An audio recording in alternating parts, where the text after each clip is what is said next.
You can set a new standard when it comes to your influencer startup. Today, we're going to be talking about standardization when it comes to building an influencer startup, which is creating good content that draws an audience and building a money model to go with it. I'm Doc John, the Entreprofessor, and I teach entrepreneurship at a leading university. I'm also a serial entrepreneur, and this term I'm teaching a course called the Influencer Startup, and today we're moving to part 6 of the 7-stage process for an influencer startup, standardization. In this video, I'm going to talk about building a content factory. That involves everything from developing a strategy, creating plans, scripts, filming content, editing that content, going through post-production, and packaging your videos. So we're going to be looking at standardization as a way to build a factory, not only for creating content, but also for creating a sustainable money model. You're going to want to stay to the end because I'm going to share my tech stack. This is the equipment, the tools, the software that I use to consistently build content and connect it to my money model. Let's get into it. So today I'm going to be talking about part 6 in the 7-step process for building an influencer startup. And I'm also going to be cooking dinner for the class. And so we're cooking up an influencer startup as we go for this series. If you haven't seen the earlier videos in this series, be sure to go back to the beginning and watch through all of them. And you can see each of the 7 steps in the influencer startup process. Today, I'm going to be creating a 2-day vegetarian chili.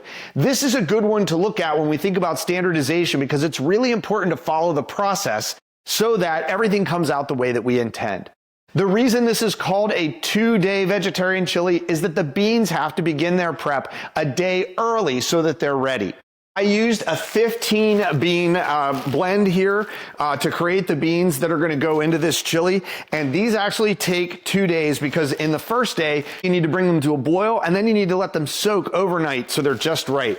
And as you can see, I have them here in my Our Place cookware pot, and you can see the beans have now had a chance to cook and they've had a chance to sit. So now they're all ready to go, and we're going to really make everything else to go in along with these. So I'll get started chopping some of the vegetables and we'll start to talk about standardization. So standardization is where we've gotten to a point where we understand who our ideal viewer profile is. Who is the viewer that we are reaching with our content? We know how to create the kind of content that is appealing to that audience, and we're starting to see good signs that they're interested in the content and they want to learn more about it. So that's a good start, but now we have to start to connect it to a money model and make sure that we can connect that good content to things that will cause a response in the viewers that ultimately will provide fuel for the channel by just bringing some money in, even if it's just enough to be able to support the equipment and the people and everybody involved in the channel. So once we figure that out, and that's really the toughest part. In entrepreneurship, we call that the customer product fit, or at a more broad range, you'd call it the product market fit. And this is just saying that we know that there's a problem in the world. We have figured out how to provide a solution to that problem or value to a group of people that have a problem.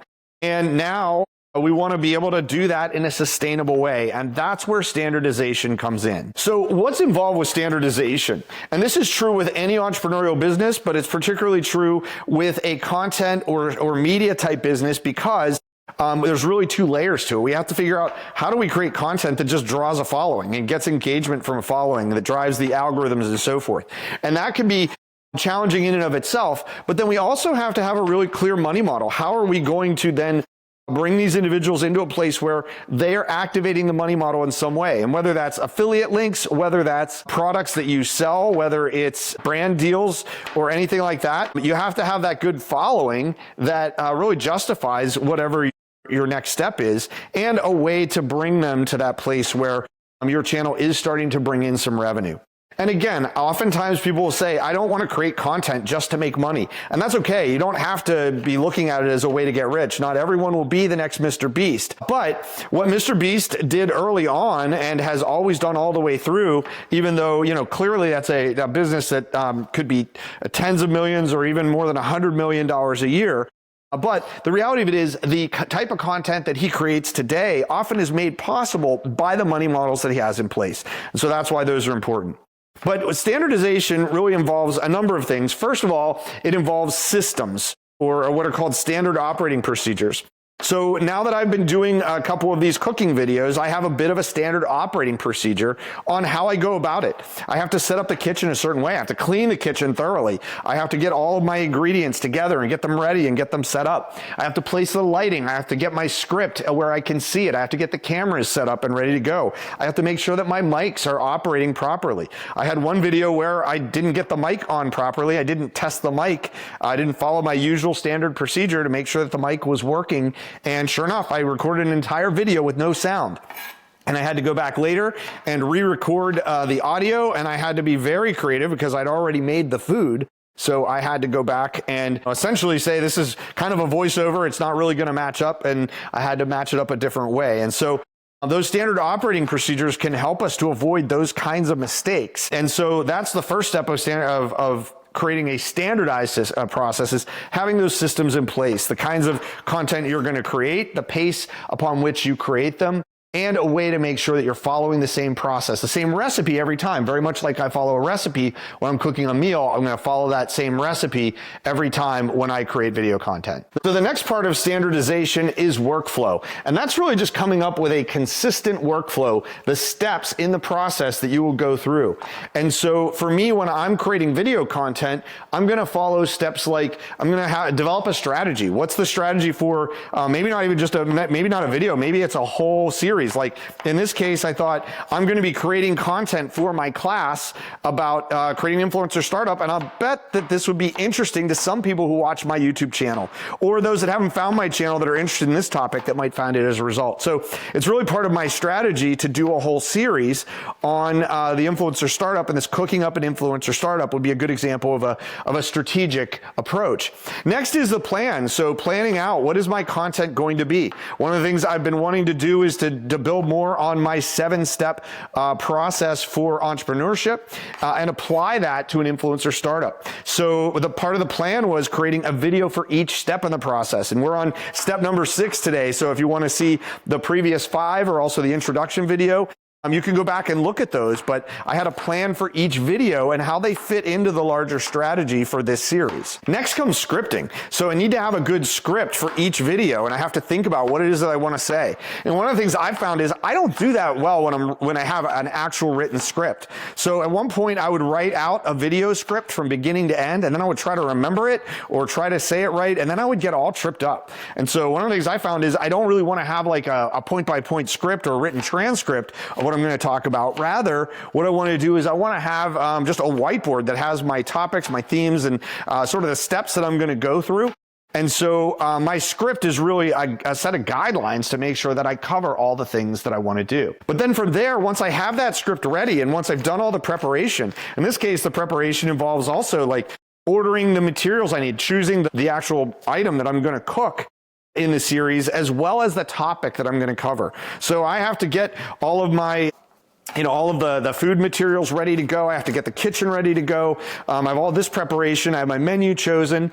And then I also then have to get it onto a whiteboard where I can see what my topics are and what's coming next, and make sure that I don't miss anything, even though I'm not going after a point-by-point written script. Next, there's editing. So once I actually capture the video, I need to edit the video. And I use some AI tools, which I'll talk about in a little bit when I share my tech stack. But I also use some human editors. I have some individuals that are exceptionally good at editing, and I'll reach out to them at times and say, hey, I need your help in editing these videos. And I often do that. In this case, for this series, because I wanted to turn them around pretty quickly so my students can watch them as they're taking the class, I decided not to use a third-party editor for these, but actually do them myself. And so instead, I chose an editing AI application called Riverside that helps me to do a lot of the editing. It cuts out a lot of the spaces that just sometimes come with doing some of the cooking and moving things around in ways that don't really contribute to the video. So I want to make sure that I only share the parts that are useful, whether that be the content that I'm talking about or even just the cooking parts of the process. And so Riverside's been really helpful because the AI goes in and it cuts out all those dead spots. It cuts out all of my ums and ahs, which I've always struggled with a bit. I tend to put in filler words. And so if I don't do something about that, it can be pretty distracting. And so the AI not only takes the spaces out of the videos that are naturally there, it identifies when I've kind of done a double take and I need to cut one of those takes out. It actually does that for me.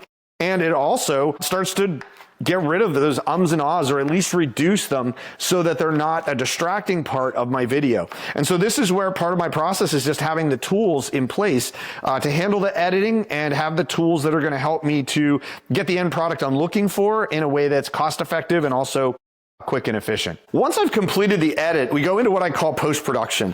And so this is where the edit itself, maybe the video looks good, but I may want to add some assets or resources that will improve it. So things like splash screens that will go on the screen, or maybe like listing out some of the points. So adding those things, it's part of the editing process, but once the edits are done, I'll go back and add some of those pieces in.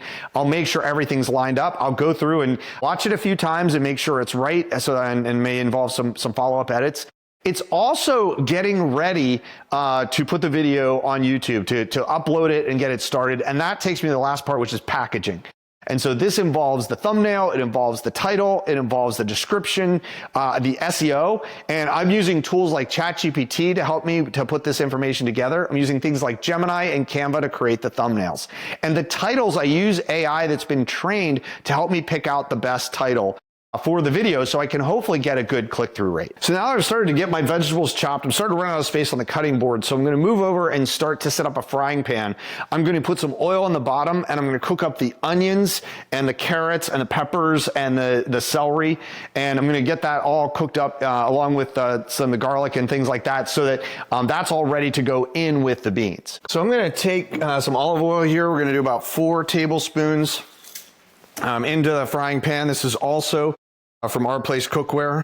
Another great pan from this mix. It actually came in a whole set, and they all have this nice porcelain coating that gives you that non-stick without having a lot of the PTFEs that are bad for you. And we're going to have the oil here to go in the bottom, and that'll get us started. Get that heating up. So we'll be able to cook up all the vegetables here, get them nice and soft before they go in with the beans. So just get first round of vegetables in there. That's going to give me some space on my cutting board so I can finish cutting the celery and the onions, and also get some cilantro ready. The cilantro actually go in with the beans rather than with this mixture, but want to get these vegetables cooking really nice so that they're ready to go. And I'm going to use one of the wooden spatulas here that come with the Our Place Cookware. This way, the pan does get hot, not the handle here, but over here it does. I put this little cuff on here to keep from burning my fingers. But these wooden spatulas and spoons that come with them are really nice because you don't have to worry about them getting hot or anything like that. So now we can go ahead and grab the celery. We'll also do some onions. And let's talk about what comes next in the standardization process. We talked about systems and SOPs. We talked about workflow. Now I want to talk about batch content. So one of the things I found really helpful when I started creating content, I always wondered, how do people get that consistency where they've got a video coming out every week, or maybe on a certain day, or every day of the week? For those that have social media platforms where they're doing 3 to 5 pieces of content per day. And one of the things I came to realize is creating content in batch was really important, and not just for the sake of getting a lot done in a short time, but also to be able to get to that consistency where I had content that was done long before I needed to post it. And then I was able to schedule that content so that it was going to be on time no matter what. So for YouTube, what that means is I might have 4 to 6 weeks worth of video content ready to go so that there's always content fresh on my channel. And I do run out sometimes because when I'm teaching, it's very hard to make content. So like I'm doing this series while I'm teaching, which means I have to turn it around pretty quickly if I want to be able to use it in the class I'm teaching. But what I do is I use a lot of the content that I've created earlier and schedule that to fill in those spaces so that I'm not in a situation where I have to make content every single day, or I want to avoid ever really racing a timeline where I'm like, I have a piece of content that needs to come out in the next day or two and it's not ready yet. I want to make sure that that content is already queued up long before the time it's going to run. And that way I'm not having to worry about my next piece of content being on time. So that's where having that batch process can be really helpful. It also is very efficient if you can do something like plan a whole series of videos, script them out, record them all together, send them into an editing process together where they can be edited all at once, and then that post-production and packaging. So doing them in phases. I did a video 2 summers ago called I spent 5 days as a full-time YouTube entrepreneur, and essentially what I was doing was going through each step of the process, and I was creating batch content, and I created 5 pieces of content, but I moved through each step of the process each of the 5 days. So at the end of 5 days, I had 5 pieces of content that were ready to schedule and put up and get ready to go. So after batch content, I just want to talk briefly about amplifying content, and this is where one of the books that we're using in the class this term is Gary Vaynerchuk's Day Trading Attention, and one of the things he talks about in his framework is amplifying content. So that's really promoting content more widely. So once you create maybe a video, you may promote that from different channels. You may create different versions of it. You may point to one piece of content from another piece of content. One of the things I really like to create YouTube shorts from videos that I've created in long form, and what the shorts do is they give you the ability to point to a related video. So once I have published the main piece of content, I can use that. Those shorts to point to the original piece of content that the shorts are from. So these are different ways to amplify the content. And then the other thing is creating multiple pieces of content from a single source. So this is where if you create a piece of long form content, you can create shorter form pieces of content. You can reformat parts of the video, maybe clips or specific moments into other video forms, maybe short form or different size or format. So this is where you can create a lot of content from a single source. The other thing I've done a little bit, and I've seen a lot of people do very effectively, is take a video that they've created, maybe a really long video, and then cut it into pieces where there's like several shorter videos that come from it. So they have one really long form video, they have some shorter videos of pieces within it, and then clips that they can use for shorts or for Instagram or TikTok as well. And so they have all these different pieces of content from it. But I've also seen some take that original piece of content and put it into an AI to come up with an article or start to build out some written pieces or posts for the community or social media that can then use that same content but apply it in a very different way. So what this all points to is this notion of creating a content factory. What do I mean by that? So a content factory is where you're not just creating one piece of content, taking it through the process and then posting it. And it may not even be that it's just you that is creating the content. It may be that you have other people involved, systems, equipment, processes, workflow. These are all the kinds of things that can contribute to a content factory. And when you hear the word factory, you probably think of a mechanized system where everything's flowing through from the beginning of the process to the end. And there's different equipment. There may be conveyor belts in between. There's people that are involved in the whole process. And that's how a physical manufacturing plant works. But a factory, when it comes to content, involves ideation, coming up with those ideas, testing those ideas, finding that ideal viewer profile, finding the value proposition for those that would view it, to really drive some of those key metrics like click-through rate and average watch time. And then you're also going to connect to the money model and find those consistent steps that connect each one. So really, when I start to think about a factory is what is the outcome? What's the output of a factory look like? If you're manufacturing cars, the output of the factory is a car every time it rolls off the assembly line. Becomes a piece of output. So as an influencer startup, your output is content, and I would say it's uploads. So to me, a piece of content is only really finished, it's only complete at the point that you've uploaded it and you've scheduled it for the platform to actually run the piece of content. So that's where if your factory output is content, then starting to think about what are the most efficient ways that you can create content and take it through the entire process. And what I mentioned, strategy, planning, scripting, recording, editing, post-production, packaging, those are all steps in a process. And so building a factory is really putting the people, the systems, the processes, the equipment, everything in place to be able to do it in a repeatable way. And when you read Gary Vaynerchuk's book, or if you've watched any of his content talking about how he produces media, you see he is ultimately just kind of going around and doing what he does every day, and the cameras are following him, they're capturing all that content, And he has a team of people, dozens or more, who are actually taking all that content every day. They're cataloging it, they're breaking it down, they're getting it through the factory process so that it then can be scheduled and brought into the world. The more efficient they are at doing that, the faster they can bring content out. Hey, I wanted to add in something real quick. All this talk about building a content factory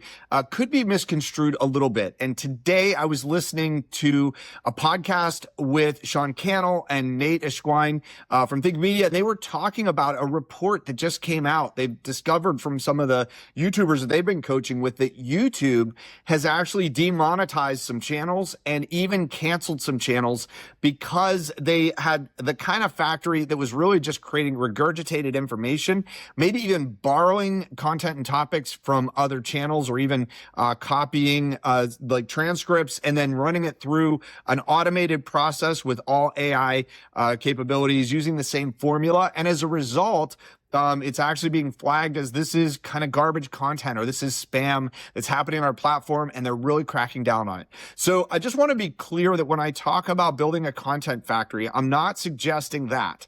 I really believe that every channel should be very unique in terms of the target audience, that niche and that really niche down group of people, or that cohort with teeth, as Gary Vee calls it. And then your unique perspective and your authentic content, your creativity going into creating videos for that audience.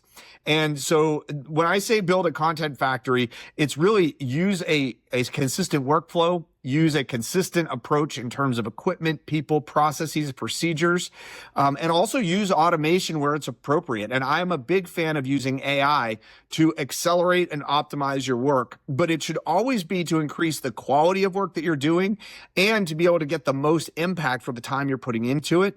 But when you do build a content factory, it should not be set up in a way that removes you from the equation. And that seems to be what YouTube is really cracking down on.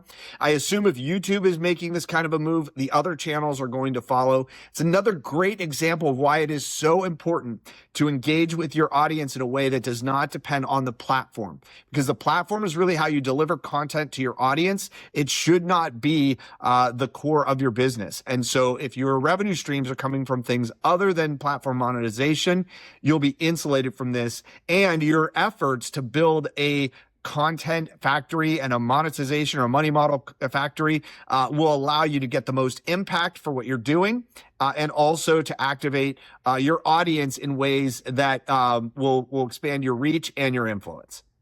So now let's talk about the money model. And when I get to the money model, when I talk about standardization of money model, one of the first things you really have to think about is, what is the offer? What is it that I say is the problem I'm solving, the product or service, the solution that I'm offering, what the buyer gets, and what it costs? And if you can't answer all of those questions in a very, very simple offer, then chances are people are going to hesitate because they're not going to understand what it is they need to do to actually make a buying decision. So before I go any further into the money model, I want to add some seasonings here. We're going to start with some salt. We're going to put in half a teaspoon of salt, just enough to get that started. We're also going to add in some chili powder. We're going to add in paprika. We've got some oregano and also some ground cumin. So we're going to go ahead and add those in as well. But first, let's mix that salt in. Also want to mix in that last bit of onion. So we'll start with 4 tablespoons of chili powder. Yeah, 1, 2, 3, 4. And at this stage, that might look like a lot, but keep in mind, this is going to go in with all those beans as well. So we still have a lot of volume that we're going to cover with this. And we're going to do 4 teaspoons of cumin. There's 1, 2, 3, 4. We're going to do paprika, 3 teaspoons of paprika. 1, 2, 3. And I use a smoked paprika here. It gives it a nice little extra smokiness in the flavor. And finally, we're going to do 2 teaspoons of oregano. All right. So now we're ready to mix all those seasonings in, everything we need to give this lots of flavor. And that's really going to, as this mixes in here, that's really going to coat all these vegetables with those seasonings. And then when they go in with the beans, that flavor will start to all mix together. So for this next part, I'm gonna start mixing right into the crock pot because this is gonna be a slow cook meal. So I already got the beans softer through the overnight process. And now I'm gonna mix in all the other components of the chili, including the vegetable and spice mixture that we've created. So with that, let's dive in. So I'm gonna start by moving the beans. I have the beans here in the Our Place cookware pot, but I'm gonna go ahead and move that into the slow cooker so that that's ready to go. I'm also then going to start to I've got some diced tomatoes here, so petite diced tomatoes. I will go ahead and open those up. So while I open up the cans, let's talk a little bit more about editing. Editing video is one thing that gets some attention in the process, but it's something we don't think about very much. But editing well is such a critical part of making sure that the content you're creating is really landing with the audience. And as part of your factory, there's two things you want to do. One is you don't want to spend so much time editing that the cost of the project outweighs what would be the reasonableness for the content that you're creating. So I'm going to dump in the tomatoes here. One of the things you want to do with editing is you want to use the best tools, you want to use the right technology, and you want to make sure you're using the right expertise. One way to do this is to hire a team, to hire an editor, someone who is an expert at editing, to do the work. But if you're a new creator, that may be tricky. You may not have a lot of money to hire an editor. So I always recommend start by editing yourself. Even if you're just going to use CapCut or iMovie or something simple like these tools, because it helps you to understand what goes into editing, what's involved with editing, and then what it's going to look like when you do move to a factory type approach and you start to bring other people into the process. So some things you may want to think about is AI editors are now providing some really good tools to help at least pre-process content. It also can be really helpful if you use something like Opus Clips or Riverside to get shorter form content out of your longer form video.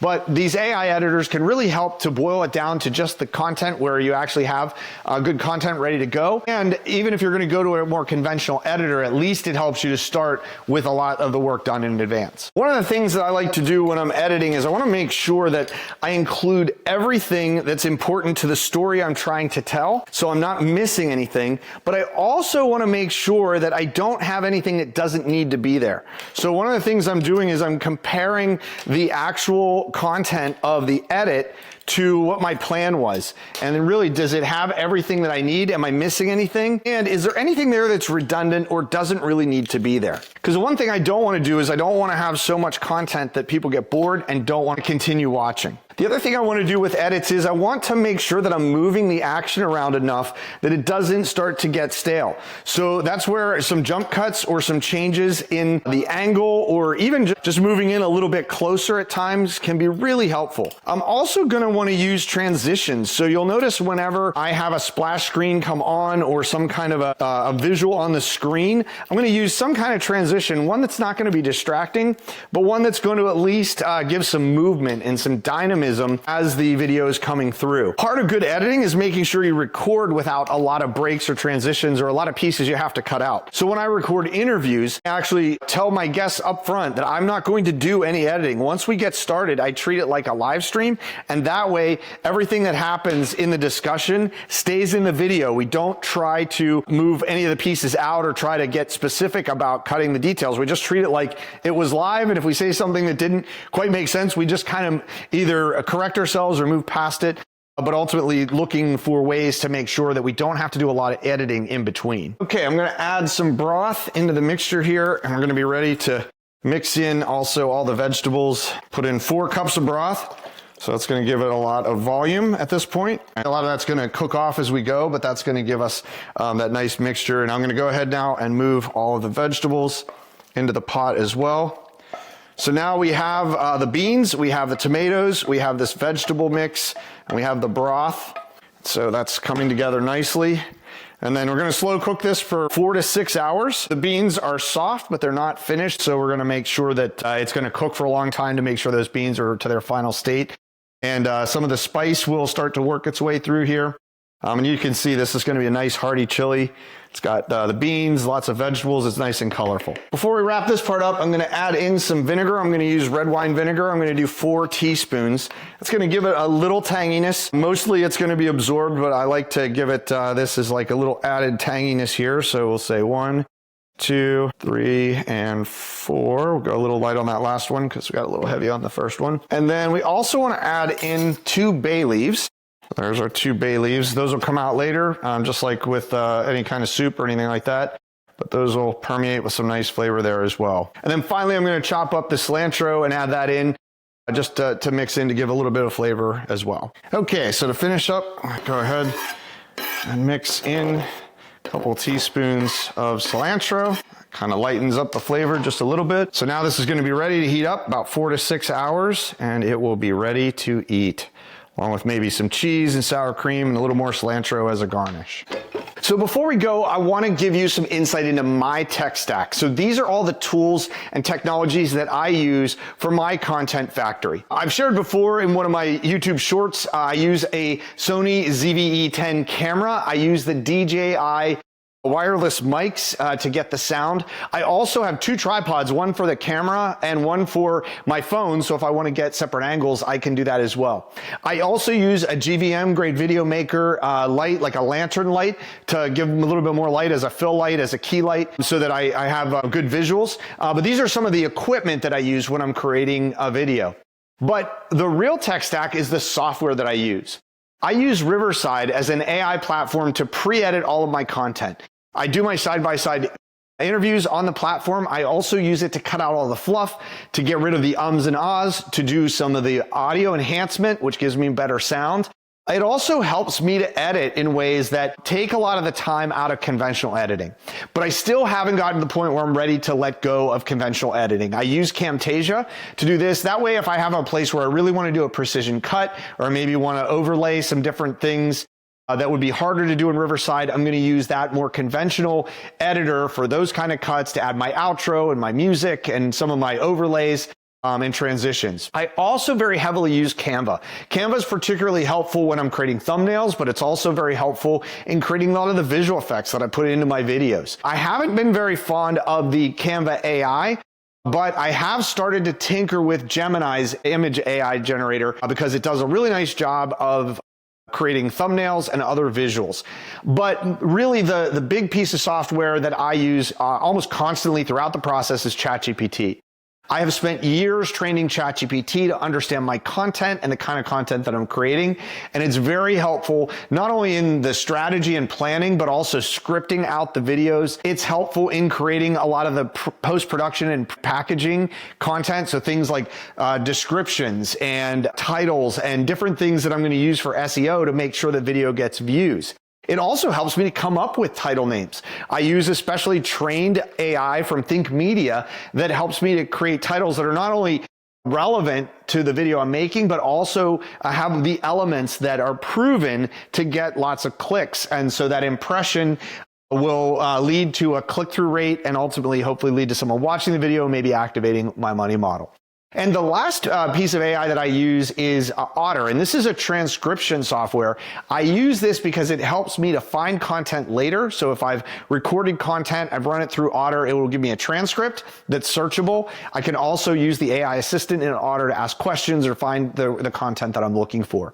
So this is my tech stack. These are the tools that I use to really accelerate my process, and they've been really, really helpful. So as you can see, standardization plays such a critical role in moving from being a content creator that maybe is starting to make a little bit of money or starting to build an audience, but also to be able to do it in a more systemic way that can turn into a business. And it gives you the ability to hire a team, to implement systems and processes, to bring in the equipment, and ultimately create that content factory that also connects to your money model factory.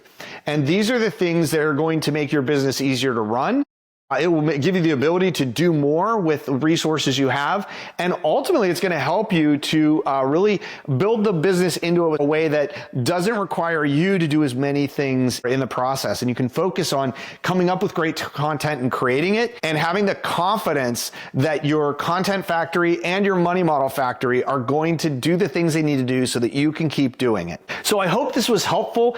This is an important step in getting from a business that you are just tinkering with to one that is sustaining you financially and also has the ability to create value that someone else might want to invest in or just enter brand deals with or even buy at some point.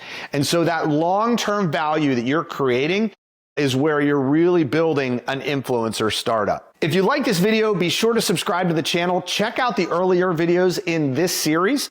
And also turn on those notifications so when new videos come out, you're aware of them right away. You can set a new standard when it comes to your influencer startup. Standardization is a critical growth point where you go from just creating content and just starting to dabble with a money model to having a real business, a real startup that's valuable to you and to others. Keep going.